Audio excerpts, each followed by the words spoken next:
জানেন কি কেন রাধারানীকে কলঙ্কিনী অপবাদ সইতে হয়েছিল? জটিলা ও কুটিলার কুৎসার মুখে রাধার পবিত্রতা যখন প্রশ্নের মুখে, তখন শ্রীকৃষ্ণ এক অলৌকিক লীলা রচনা করলেন।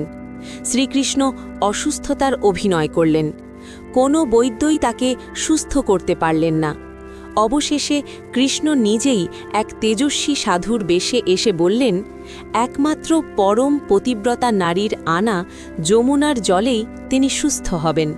বৃন্দাবনের একে একে সব নারী যমুনায় গেলেন, কিন্তু শত ছিদ্রযুক্ত পাত্রে কেউই জল ধরে রাখতে পারলেন না। সবাই ব্যর্থ হয়ে ফিরে এলেন। জটিলা ও কুটিলার মাথাও অপমানে নিচু হয়ে গেল। শেষে রাধারানী এগিয়ে গেলেন।